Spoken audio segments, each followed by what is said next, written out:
p.m. BST on a Tuesday afternoon, joined by Matthew and Kata Phipps. How are we doing, guys? Hey, Danny. Doing well, thanks. Very good. Well, do you want to let us know what you've been up to this week at the beginning of the Q4? I'm just going to share to the groups, and then we'll get into your exit. Yeah. Wow. This week I've mostly been doing migration for the sale of our company. So logins, domains, assets, the nightmare that is transferring everything you've built into someone else's hands. So it's been a pretty crazy week for me. And I've been spending the money in my mind. What's that? You've been spending the money in my mind. Not the much. money in your mind. Does that go with the what is it? Is it unicorn, isn't it, in the garden? Something like that. Yeah. No. Yeah. So we should get some pictures for the show notes of the unicorn that you bought, which was an outrageous purchase. It looks good in the garden with the big, like the back set and stuff. But yeah, so cool. Set the scene nicely, Danny. These guys have got a giant wooden unicorn in their garden. Perfect. Well, you know, can't buy taste. No, I'm joking. The unicorn's lovely. Oh, really? I'm winding you up. All right, let's get into the story then. So, guys, it's another chat about when sellers have exited their business. These two are fresh from exit in less than 2 weeks ago. So, do you want to walk us through beginning the story, kind of where it all started? Because you were exited to an aggregator, but you done it pretty quickly, didn't you? There was some dropouts in between, and you're back on the horse or the unicorn, and then so you managed to get it over the line, and you're both smiling very much. So let's start at the very beginning. What was your plans about selling at some point, anyway? Matthew, you sure? Well, in terms of the beginning of the sale, I think really we were waiting and waiting. We expected we were going to have our third Q4, and every year our Q4s were almost doubling. So we were ready for another one, but cash was becoming tight as we were scaling bigger and bigger. We were looking for more and more sources of funding to place that all awesome Q4 order. But this year was a bit stretched. And then obviously we spoke to you and some others and thought, well, let's have a conversation with the aggregators and see where we're at and see if we need that Q4. So that kind of kicked us off. Yeah. So what happened at the very beginning? You went to one aggregator. You don't have to name them, but there's things happened there, but obviously you come out the other side. Do you want to walk through that experience there? Yeah, so we weren't really considering selling. I wasn't particularly considering selling because we were sorted, if you wish, funding-wise, stock-wise, and everything ready till April next year, really. So we were coming from a point of strength. We didn't have to sell, but we happened to have very good friends who convinced us to just have a conversation. And that changed the tonic when we realized that actually aggregators were getting excited about our brand. And the prospects started to grow when we had very good offers and very good valuations that kind of matched my numbers. And when they matched the number that I was willing to sell the company for, I think that's when we were ready for business. So at the beginning, we chose one. We had very good offers from a couple, and we chose to go with one. That didn't work out in the end. I think it was a good learning experience for both parts. Yeah. We have never experienced a sale before, and I think they haven't had many acquisitions either. But straight away, we went to the other offers, and they were still willing to, honor their original number, and we move along. And thanks to being organized beforehand, we managed to get it over the line in just shy of, I think, 5 weeks. Yeah. So, which I mean, I know by aggregator standards, that's not super fast. It is quick, right? But it's, they normally say 60 to 90 days. The one thing I want to get off the table, because I think there's a confusion in the industry that aggregators don't pay multiples. And we won't say what your multiple is, but it was way above people talking about the 2.5 multiple.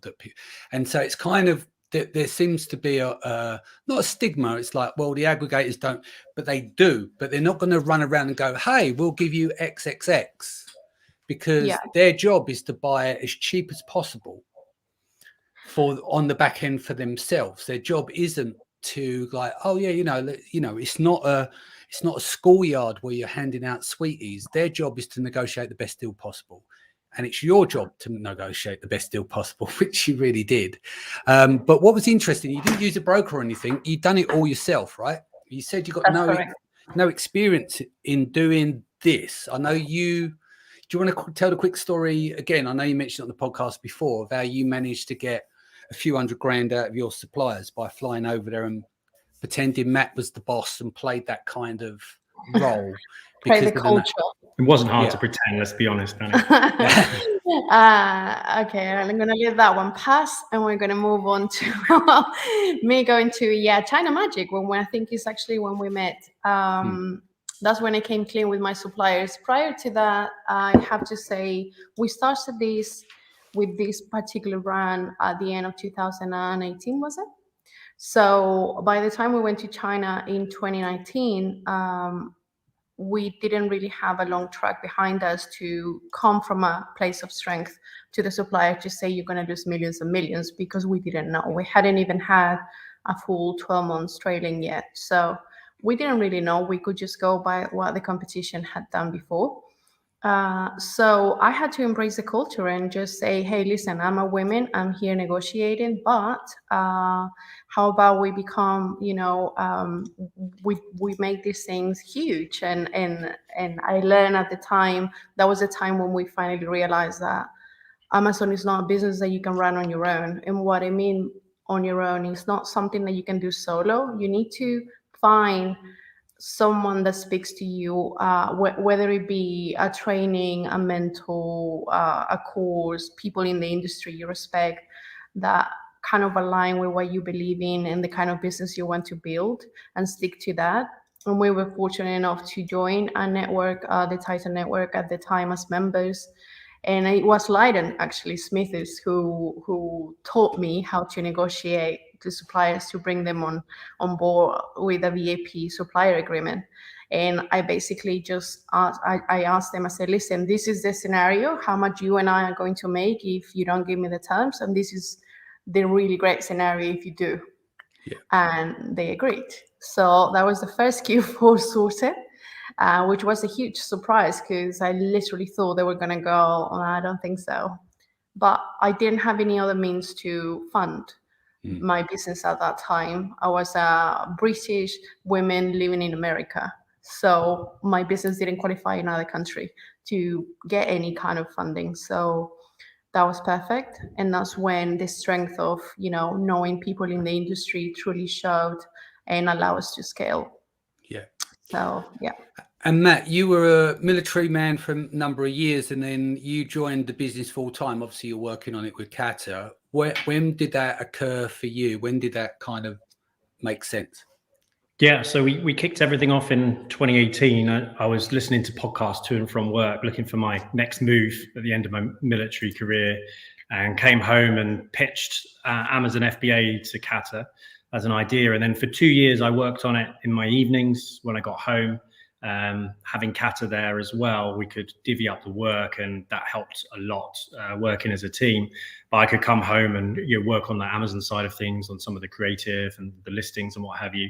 So that went on for 2 years, and then it got into the second year, and I had to make a decision. I'd been offered a really top job in the RAF to go and lead a whole unit, and they called me and offered me it, and I had 2 weeks to take it, and I then had to make a call whether I was going to sit at home and sell, toys and games on Amazon, or if I was going to, achieve the pinnacle of my career. And that was a really tough time to make that decision, but I made the right one, and opted then to jump out. And then on New Year's Eve 2020, I retired to go full time. Yeah. And now he serves the right queen. There you go. Me. So you managed to get any knickers yet then, Kata? Tell the story. The originally right, you wanted to set it up to have some pocket money to buy your own knickers. That's a misunderstood concept. Yeah. So which is funny I'm because just gonna drink now, my tea. yeah, in this line of work, you don't need any if you don't want to wear any. So, but anyway, yeah, back in 2018, I was fed up. I was fully qualified clinical psychologist, but I couldn't work anywhere because I was following this man. So I was a stay-at-home mom, military wife, so I knew everything about flowers and coffee mornings, but just wasn't quite doing it for me. Did honestly, was it a nightmare dealing with them all? Because I can't imagine you sitting around with a load of wives, if Well, I'm honest. let's just put it down to Matt being called to the office of a national military representative once to say, can you please tell your wife to stop ruffling feathers? True Right. story. Okay. Yes, but a lot of good things happened because I was that way. You know, system got put in place, and that's just what I do. I make shit happen. I'm not very popular, but it happens. So what I wanted to do was to finally be able to go to Primark, and this is a true story, and buy my own knickers without Matt knowing because he came out of the joint account. Yeah. That's not because I borrowed them or anything, just to be clear. Yeah, so my goal was to have, oh my God, how wonderful would it be to have $500 to my name every month once again. You know, when you become a stay-at-home mom, you really appreciate the freedom of earning your own keep, sometimes much more than people realize. So that was really the reason why I say, yeah, I can do this. And we did it. And 10 months forward, 11 months in, and we hit our 7 figures and start growing, and didn't stop till now, the 3-year mark, when we sold our first brand and are going strong with the second. So cool. So let's talk about the negotiation stage. As I said, the reason I set the path for that is because you negotiated a good deal in China, hundreds of thousands in terms of lead time on payment terms, right? For your first Q4 and second, I think. But what was it, a different ball game dealing with the fact that you didn't go to a broker? You could have left money on the table, and you clearly didn't. What was involved in that for you, without going into breaking any confidentiality agreements and stuff? How was that with the negotiation? You use a legal team. What was the legal fees on something like that, for example, so people know? the quotes that we got range between 12 grand to 25. Yeah. We didn't really have a choice. We needed to do it really fast. Everything happened so fast. The reason we didn't go for a broker, personally, as part of the network that we belong to, we have had, insight on how a broker is likely to look at your numbers. And I'm fairly organized when it comes to numbers, and I have the right folders and a good understanding through Scott Deeds, work parties, and he teaches about what people are going to look for, etc. So I thought, well, sorry, Scott, if you're watching this, but after hearing that, why would I pay anyone, including Scott, to go and find me a deal? I can do this on my own. Sorry, I know. This is good. That means you teach really well. And so I went solo. We came from a point of strength. I had already, as I said, sorted out my Q4 inventory, was already en route. I do that every April, every year, just for many reasons. But I like to forecast 12 months in advance. That was already in place. Funding was in place. There was no problem there. So I didn't need to sell. And I think that always gives you a little bit of an advantage. But more importantly, the ability to forecast and know exactly what you are worth, or what you're going to be worth in 12 years' time and 24, etc. It's what's really going to lead the decision as to who do you want to sell your business. In our case, I think we always knew that growing to the 8 figures almost wasn't really something that we were longer enjoying. It's just almost a corporate, right? Yeah, it's too much at stake, isn't it? Yeah, as you say, Danny, taking cash off the table makes sense, because like with any kind of investment or small business, you carry risk, and with Amazon FBA, the risk often is unseen because anything can happen at any time. So actually, rather than just building your empire, we've got lots of other ideas. We have another brand going. It made sense to start another brand, separate account and everything, separate business, and take some money off the table and keep growing. And then, just like banking in a casino, I guess, right? Yeah. So let's talk about the deal that fell through. How how was that moment? Because it looked pretty good, didn't it? You got into discovery pretty early, didn't you? So you got your offer. Your discovery time was very quick. They moved quick for that, but then they looked at stuff and they weren't sure about inside. Can we discuss that, or is that off the table? No, we can discuss it. I think, well, because I think it's important, and this is part of the biggest takeaways, I will say, of why we've been so successful, is to ownership. And the truth is, we fucked it up. We did. The truth is, we need to be humble, and that was partly our fault, because while we were getting very excited about this deal and gathering everything we needed to do and have together, we forgot one very important thing, and is the fact that, you want to tell that part? Yeah, so we were focused on, it was coming into the summer months, which are a little bit slower for us, but not too bad. So it was having a push with some coupons. We'd knocked our prices down because we wanted to compete.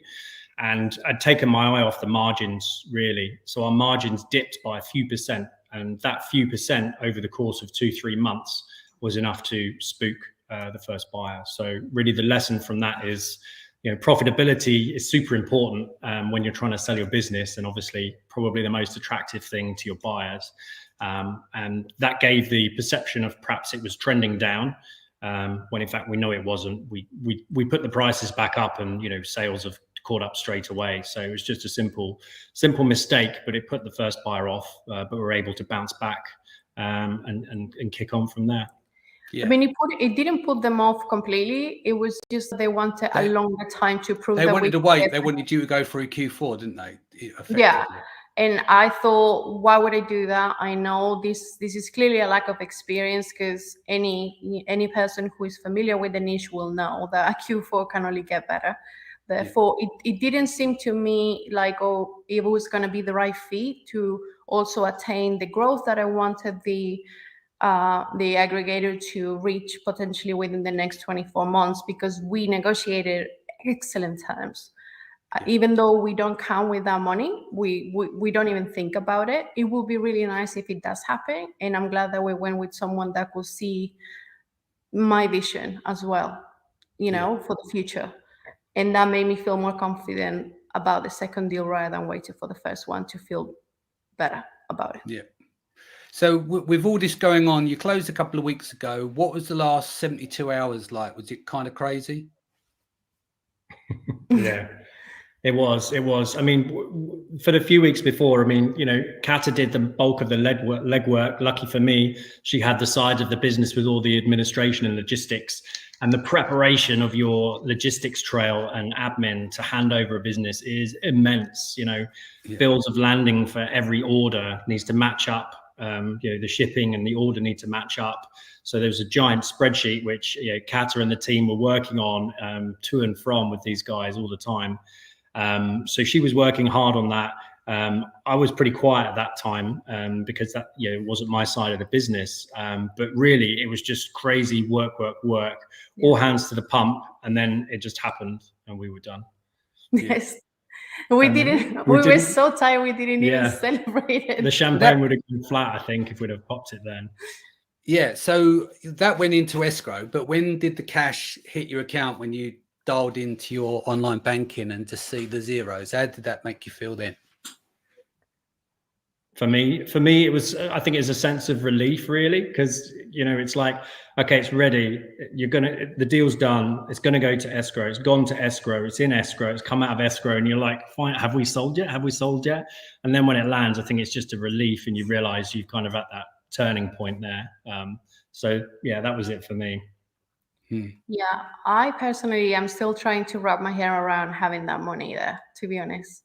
I'm pretty good at spending money, and I'm like stumped, to be honest, right now. Well, we've seen the unicorn in the back garden. I woke up that's all she's allowed to spend on. But I asked Kata today how much money she'd like to spend on stuff to treat herself, and the answer was zero. She didn't want any money for anything. She just thought, yeah, we're just bits and pieces. So yeah, we're reinvesting a lot of it into the business, and in, financial investments for the future as well will be our main focus. Well, let's get onto those in a bit. I just want to turn it back on to the new brand, because I remember seeing the early samples of the products, and I complimented you on it, of really, really high-end product design and presentation and packaging. It was done really, really well. That was the first thing I noticed, the quality and everything else. But that's started to take off now. It's grown some legs now, and you doubled up on your sales in the last 4 to 6 weeks. Do you want to go into, obviously not what the brand is, but the experience of starting to build that one and this handover from the one that you sold? Yeah, so essentially, I took the lead on this one. So the first one was Kata was the CEO, the owner. She got to lead all those sorts of things. So I then stepped up, said, right, let's get another one going. I've got this good idea for a niche, jumped into that. So I've led that, done all the product development with Kata's help and input and all the expertise from the previous brand. And now, yeah, we've got one SKU up with that, which is doing well. It's doing, 70 to 110 units a day on that first product. Profitability is a bit squeezed at the moment with shipping and what have you, but we're doing well and squeezing as much as we can out of that. So I'm building that, and once Kata's recovered from all of this, I'll be dragging her on board as well, so we can invest some of the capital from the first one and really accelerate this next one and do exactly the same thing again. Is that the plan? It's just going to get it to exit, because you've been through it. You can get there a lot faster. You know what to do. And what do you do now with your team with one SKU? Because we were talking the other day, like, where the fuck are you going to get your motivation from? And I said, well, you've got to pay this team. So you need to be motivated. You've got to keep them busy and get the work done, because it's very hard once you've landed what you guys have landed, which is the magnificent amount of money, life-changing. Like people have exits, but you had exit. And this, you could retire and do nothing. But now it's like going again. Where do you get the drive and the passion to go again? Because your worries of finance or anything, it's all taken care of. Even you launch a new brand and you've got all your money tied up in stock on this brand, it still doesn't touch the sides. Do you know what I mean? So it's like, where are you going to get your drive from? What's going to be your new meaning now to get going? It's exciting, Danny. I think it's exciting to provide a product of quality. We take care. We have a very small team. They deserve a rest. We're only 5 in our company, but we only had 5 SKUs.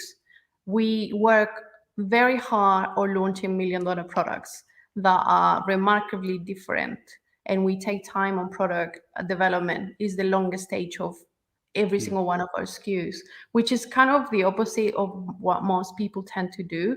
A lot of people are very fast to market. We take our time, and we try to gather all the information that the customers are saying, and listening and reading their views and incorporating that onto something that makes sense.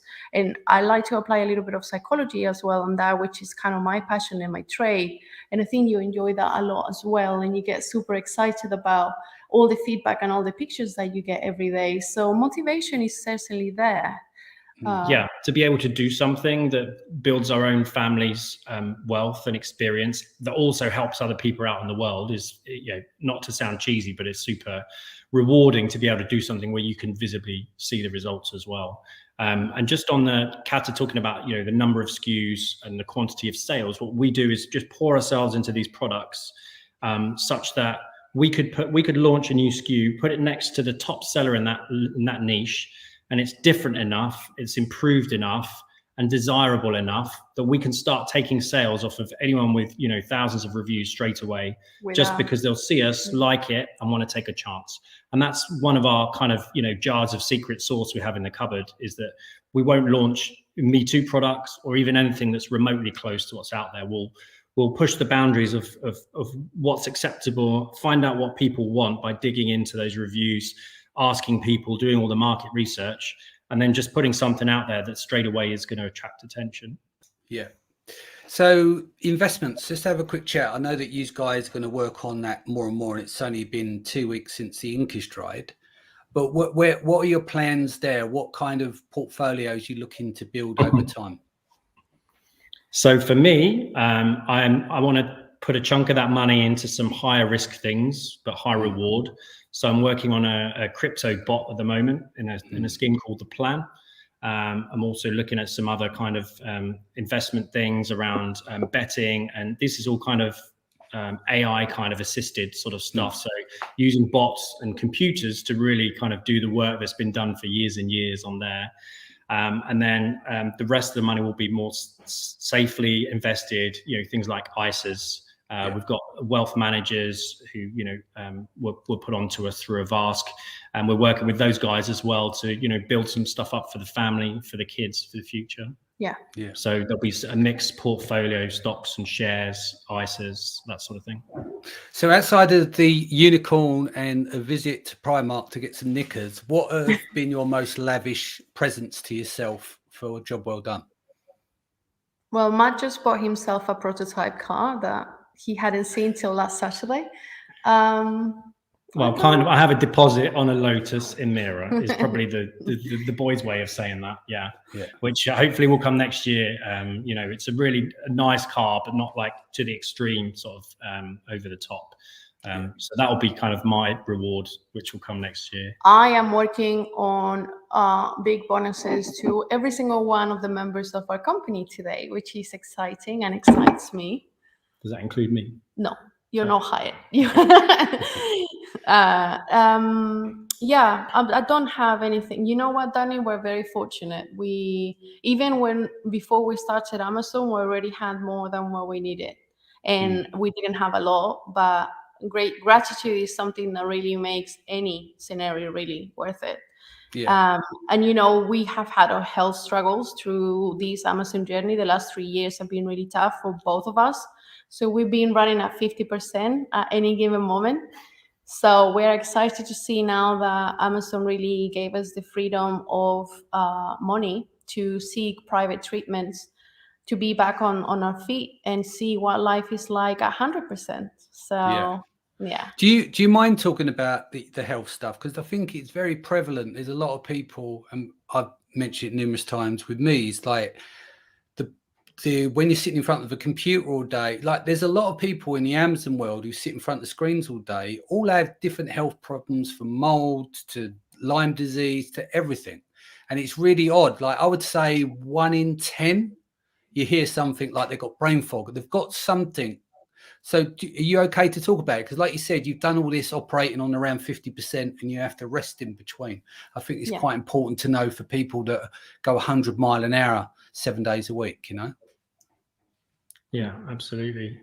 So from my perspective, I was, 2019, kind of a year into the business. I used to go work out in the gym with a couple of buddies at work with the military. And then one day I just couldn't stand up anymore. I was just so much fatigue. I just sat down in the middle of the floor. I couldn't lift, just sat there watching the other guys. And I went to see doctors in the US military medical system. I saw like 5 specialists. They all sent me away, nothing wrong with me. And then actually Kata got me a Christmas present enabled by the business, which was to go see a private doctor in Maryland, where we lived at the time. And they diagnosed me with Lyme disease, which if anyone who doesn't know is kind of a tick bite, which I had probably 9-10 years ago. So this was chronic Lyme disease, which causes, debilitating fatigue, brain fog, all those sorts of symptoms that, Danny was discussing. So for me, it's been really hard to stay awake, stay focused, concentrate, and, doing that with a full-time job was tough enough. And then kind of, finding the hours to put in for that. So, if you are generating income from your business and you've got any kind of health worries or issues that are kind of unexplained by, your conventional practitioner, I'd highly recommend that you invest some money and go and see a private consultant and get some blood tests done, because they'll do, 100 different blood tests, whereas your consultant probably do 5. And what they do is piece all of those results together and then say, yes, we think you have this. And then you'll get supplements and medicine if you need it, antibiotics, etc. So those treatments are out there. It's just unfortunate for a lot of these sorts of conditions, mold, Lyme, or chronic fatigue, you're going to have to pay to get the right help for them. Yeah. Kata's is a slightly different story. Yeah, I mean, I have a B12 deficiency. It's called pernicious anemia. It went undiagnosed for so many years that it became critical and I was about to die. in 2015 because my organs were in complete failure. So I was left with a lot of neurological impairments. I went from being really sharp and cognitively, with it, to not remembering my turn to go back home, and memory loss, vision loss, a lot of things. And if it wasn't because I had the means to pay to go privately, I would have never actually realized that, when the doctors tell you all your tests are normal, and you get to a point where you start believing that it's all in your head because nothing is showing. And it wasn't. It was something as simple as a test that's not part of the normal blood panel, which is B12, that has been left for so long that it led to all of this. With the B12, they just do the serum level rather than measure the absorption. I mean, they're only like 300 quid or so. I had the same done. My B12 was 35. My consultant says, I'm surprised you're not dead yet. Exactly. So I do weekly B12 injections. Yeah. So luckily with money, this last week, that's what I was doing while the money was being moving from escrow to the account. I was actually having heart surgery, which was the last step on recovering from my B12 deficiencies. So I'm really excited now to see what life is going to be like being on the mend, and the financial freedom that we have found through this lifestyle has actually been spent well. And we're now at the stage of just giving back, which we do through mentoring other people now, and through the Title Network, and we just truly vibe with that. I love doing that. I love reminiscing and living vicariously of every of my guys' launches of the new products and stuff, and it's just a wonderful blessed position to be in, really. Yeah. What would you say that you've got the wealth now you want your health, because your health is your wealth? Like, would you actually consider, if both of you were cured tomorrow, knowing you could go again and make the money, if someone says, give us your money and you'll be 100% illness free for the rest of your life, would you take it? 100%. Of course. Yeah. And I think that's important, because entrepreneurs run themselves into the ground. It catches up over years. You might do it for, say, 10 years, and then you crash and burn. And then it can be a really long way back for diagnosis, like you said, because most of these doctors, they try and look at the symptoms, not of the causes. So once you've been through, and I'm grateful for having them, the NHS, which they don't look for that stuff. If you've got a heart problem or a broken leg, they'll fix it, but they're not interested in gut issues and stuff and brain fog and stuff. It's too complex for them. So you end up spending a lot of money to get your answers. Yeah, and it doesn't need to break the bank either, Danny. For those of you in the States, if you've got some kind of chronic condition that's unexplained, $400 I think it was for 2 appointments, and then obviously the blood test can be done on insurance there, and then the only money you'll need is for any follow-up appointments and supplements, which can rank up. But for anyone who's earning a wage, they can kind of stretch to afford that and get the answers they need. But also, I wanted to say something about that. You mentioned that a lot of entrepreneurs you see suffer from different type of, whether it be illness, disorders, or just things that are, little nuances through working on. I think all entrepreneurs are disordered in some way. You've got to be a bit mental to be 1% of the population. Yeah. It's because entrepreneurs, we have the horrible, we don't have the ability to set up boundaries earlier on. And I think that's what really consumes most of us. We get so excited and we get so obsessed with these new exciting things that are working, or if it's not working, doesn't matter. The people burn themselves. Burnout is a thing.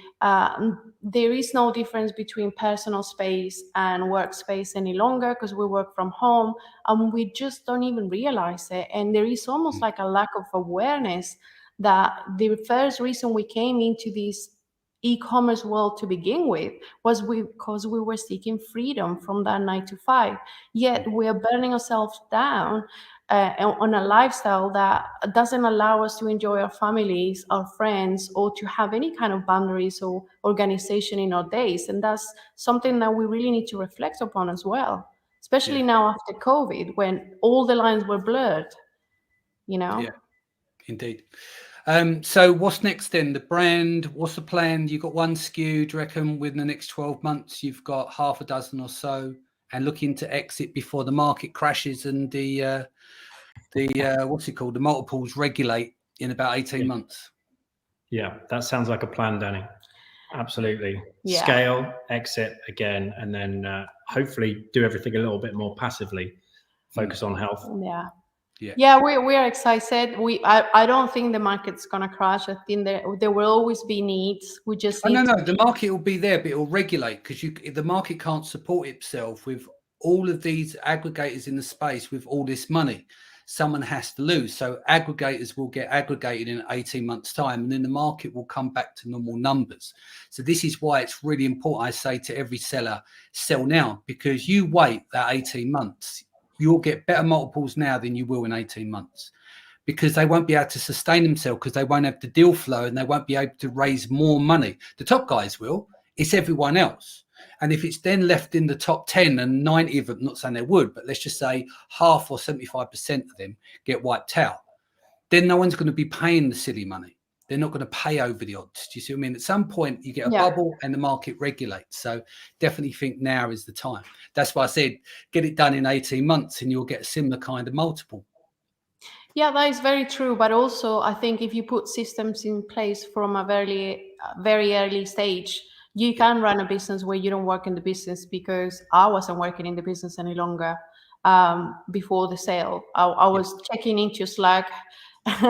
Matt was doing, long weather days when Matt will come home, put the, PPC spend up, and I will wait till he goes to the office to put it back down. That wasn't, the truth is, if you put systems in place, you don't need to have a huge team. You can have a small team, but with very clear roles within the company, and the business can run itself. So you don't even need to necessarily sell the business. That's a really good idea. But even if that doesn't happen, or that's not what you want to do with your business, it's still a good option to put system in place so you don't have to be involved. And that's very doable, and will definitely be the way that we're going to be running the next ventures for sure. Cool. All right, let's leave that there. I've got to get back on the conference stuff for this weekend, and I'll see both of you there. What's the best way that people can reach you before you go? I think by email, matt@titanmembers.com or kata@titanmembers.com, Kata, or we're both on Facebook as well. I think you tag us. Our lips didn't even move when you read out her email. I can speak for her sometimes. Or just on Facebook. I think you tag us both underneath this podcast. But thank you so much for having us. It's very exciting. But no freight forwarders, thanks.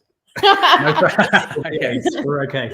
We're okay for VAs and freight forwarders. Freight forwarders, Oh no, it's amazing, Danny. And to be honest, this is kind of the perfect closure for our cycle, because we started listening to you and all the guys that came and taught their little gold nuggets back in the day, and we will listen to all of these, and never in a million years. So we will be used here. To drive to work, listening to your dulcet tones all the way. Made sense and everything, and really loved it. So you were a massive part of our first year, Danny, for sure. And all the guests that you had, 2018, 2019, so truly the people we learned from. Because we didn't do any training, so we have a lot of people to thank for, and hopefully we'll have that chance this weekend at seller sessions when we see everyone. For sure. Yeah, it's funny because you just said that you used my catchphrase, and I didn't realize it was a catchphrase. Makes sense. And I've spoke to other people, and you walk around mimicking my voice, and then Isabella's got, I love that. And then you got Sharon is, I'm a coach. And so we have our little catchphrases that we get mimicked for, but it's quite funny. I try not to use it as much now since you've been mugging me off. So you're awesome, Danny, and all of you guys are, and you can say as much as you want, and I'll just keep account. Lovely. We'll sign off there, guys. Take care of yourself. I'll be back here tomorrow, 4 p.m. BST. Much love. Take care of yourself and your family, and I'll see you again soon.